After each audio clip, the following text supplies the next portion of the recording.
educandos, sejam todos bem-vindos a mais uma aula com Chaves o Curioso. Trago como tema função da propriedade no campo do recenseamento genealógico. A inclusão desses estudos para os reinos taxonômicos é importante, além de observar a frequência por transmissão genética durante a reprodução.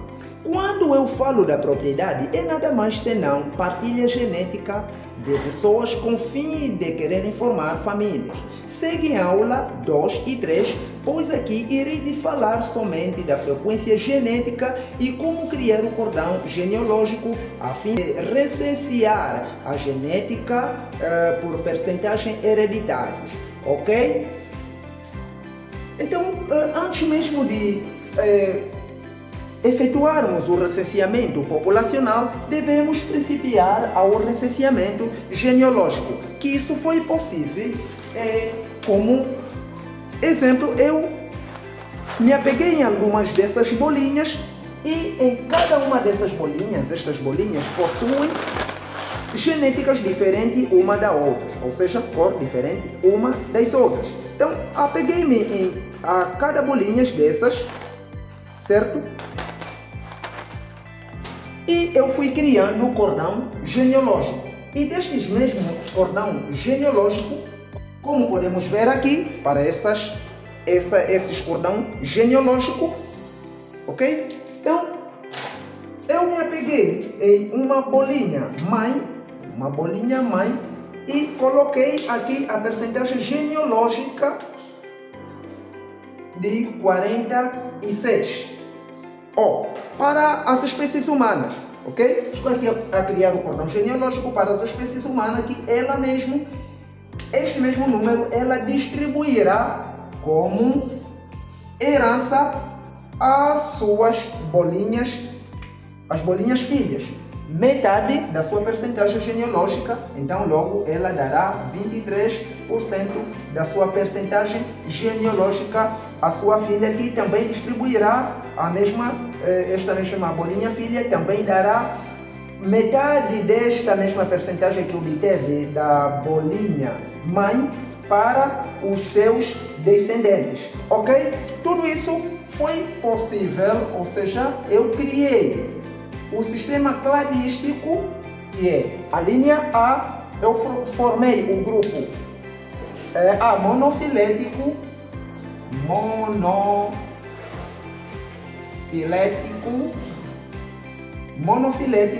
ele mesmo, antes mesmo do grupo A monofilético, conhecemos um outro ramificador, que é a função F. Ele vem de um ancestral primitivo F, que possui, nele mesmo, possui 46% da sua percentagem genealógica, que deu ao grupo A monofilético 23, que é a metade da sua percentagem genealógica. Que este mesmo grupo A monofilético, por ser um ramificador, possui uma ramificação, ele também vai distribuir ao grupo B binofilético, ou seja, parafilético,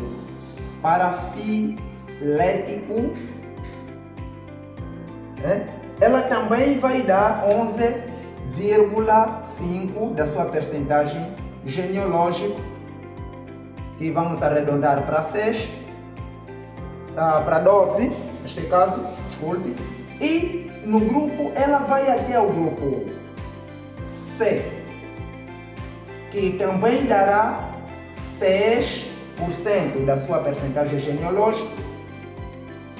Vai então para o grupo D, sua ramificação estende-se ao grupo D, que dará 3% da sua percentagem genealógica em relação ao ancestral primitivo, ao monofilético. A sua ramificação vai até o grupo E, polifilético,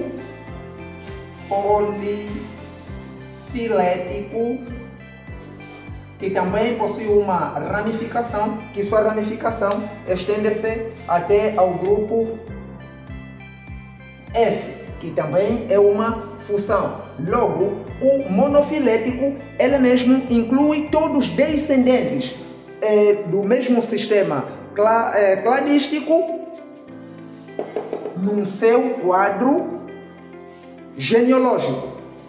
E ele aceita-os, torna-se um ancestral comum imediato a todos eles. Já o parafilético, ele exclui o grupo A monofilético, e o grupo E polifilético e o F para tornar-se ancestral comum imediato só do C e o D. Por isso, sua ramificação, ele também possui também uma ramificação. Sua ramificação estende-se até ao grupo D. Já o grupo E polifilético também exclui os ancestral monofilético parafilético para tornar-se um ancestral comum imediato só do F.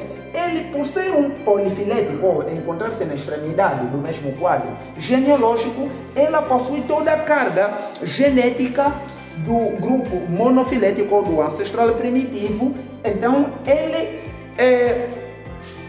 a mesma função que nós vimos para a extremidade de uma pilha ou o polo de uma bateria, então ela distribui esta mesma carga genealógica para outros descendentes, construindo assim também um quadro cladístico. Neste mesmo quadro cladístico, vemos que aqui a função F, ou este indivíduo que também possui 46 da sua percentagem cromossômica, né, da sua genética, certo?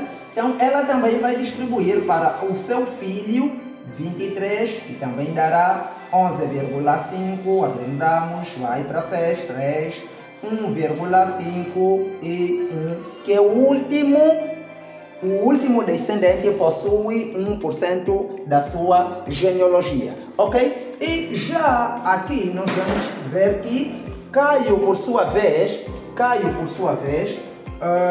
pertencente também à função F, ele vem também de uma genealogia ou um quadro cladístico, que neste quadro cladístico ele é observado como o último do seu quadro cladogênico, ok? Isto era como se eu estivesse ligado a uma banda larga, ok? Mais próximo eu estiver desta mesma banda larga, suponhamos que esta banda larga possui 46 da sua percentagem genealógica, mais distante eu estiver que me encontrar desta banda larga, menos frequência a internet eu terei, ou seja, a frequência, a minha rede irá de baixar. E se eu me encontrar a uma outra banda larga, a uma outra corporação, logo eu me apegarei a esta mesma frequência, ou eu terei a frequência desta outra banda larga, 46, que é o seu máximo, e se eu tiver que me distanciar mais a esta banda,